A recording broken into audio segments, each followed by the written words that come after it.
ชมคลิปฝากกดไลค์กดแชร์และกดติดตามทางช่องเพจและ Facebook หรือช่อง YouTube คำมั่นวิธีเล่า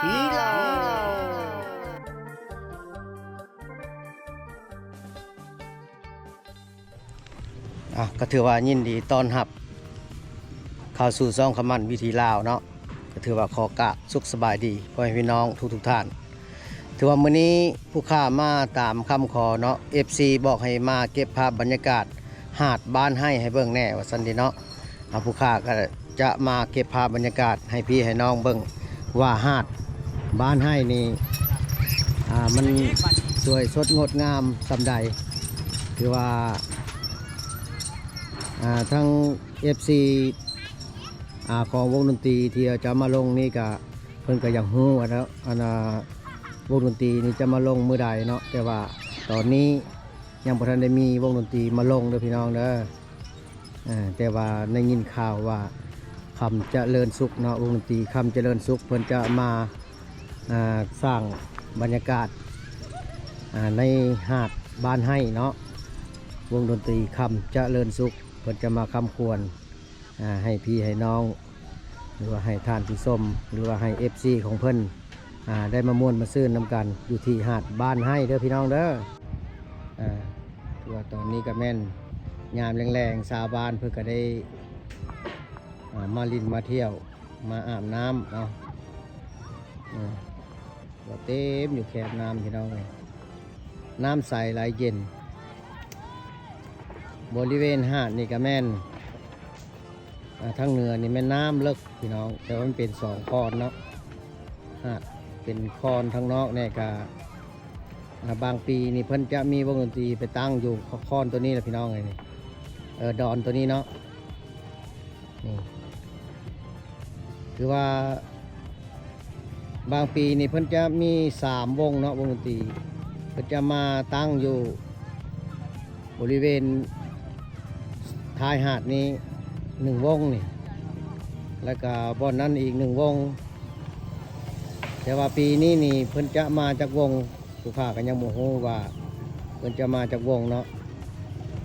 แต่ตอนนี้จะมาเก็บภาพบรรยากาศให้ท่านผู้ชมได้เบิ่ง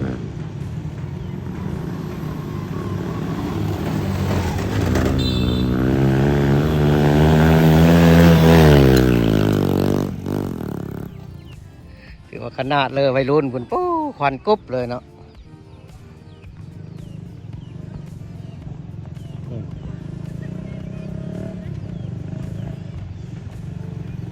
คือว่าวัยรุ่นเพิ่นมาลินมาเที่ยวอยู่ที่หาดนี่ก็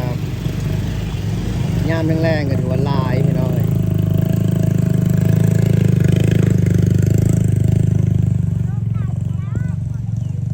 ลงมาถ่ายรูปลงมาลินน้ำล่างรถล่างไปซะละพี่น้องคือว่าทั้งผู้บ่าวผู้สาวเพิ่นก็พากันมาลินลงมาเลาะลิ้นเนาะเย็นๆยามแรงๆอันนี้ก็หมดนึงอีกผู้สาวเพิ่นพากันลงมาลิ้นน้ำก็จะเตรียมลงน้ำเพราะเรือจังไดหรือสิขึ้นเขาบอก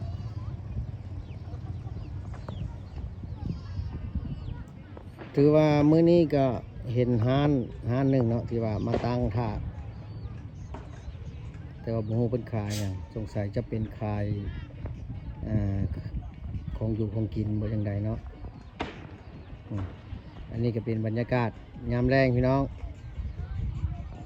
นี่เขาเอิ้นว่าหาดบ้านให้ผาเวียงนี่อันนี้เป็นผาเวียงเนาะนี่เขาเอิ้นว่าผาเวียงโอ้ถือว่าเป็นภูเขาหินปูน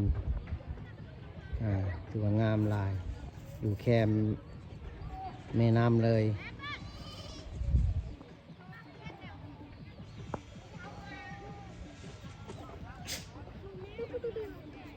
ถือว่าสายเซ่กับไฟหันกับขดขึ้นพุ่นแหละพี่น้องเลยถือว่าเซ่บังไฟนี้พุ่นละบอสถือว่าปากเซ่นี่แม่นตกใส่น้ำคลองเนาะ อยู่บ้านด้านปากเซ่พุ่นล่ะพี่น้องเมืองหนองบกเนาะ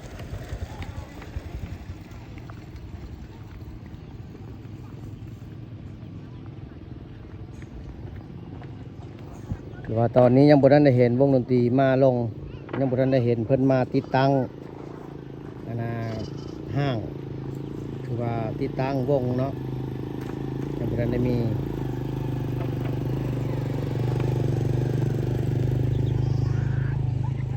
ว่าเป็นสายเซน้ำใสไหลเย็นพี่น้องใสเนาะน้ำที่เห็นฮอดขี้ดินทั้งลมพุ่นก็มีพุ่นใสความใสบ่ธรรมดาเลยพี่น้อง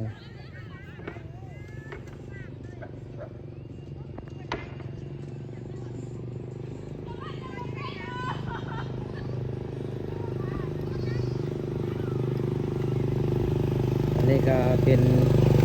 ผู้แซ่ผู้สาวเพิ่นลงไปลิ่นน้ำเนาะเพิ่นกำลังจะกลับเพราะว่าช่วงนี้ก็ช่วงแรงๆ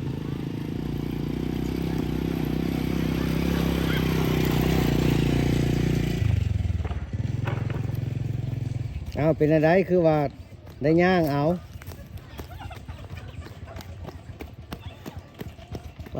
ตัวสาวน้อยเพิ่นกำลังลงไปลิ่นน้ำบ่ได้ไรนี่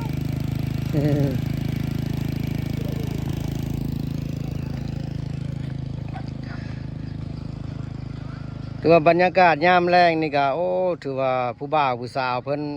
มาลิ่นหลายพี่น้องเอ้ย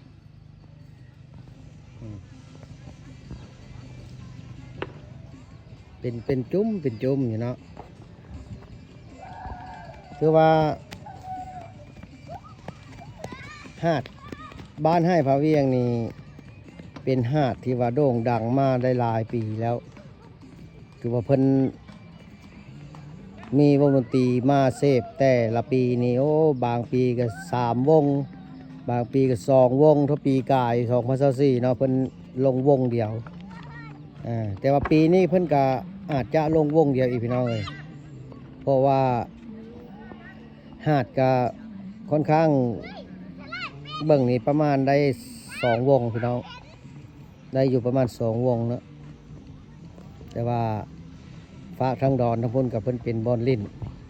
บางทีเพิ่นก็จะตับไปตั้งอยู่พุ่นบางทีเพิ่นไปตั้งอยู่พุ่น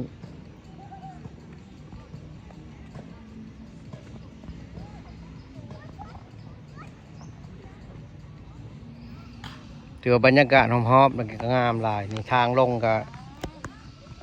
ถือว่าเพิ่นเทกันเจือนอย่างดีเนาะเทกันเจือนอย่างดี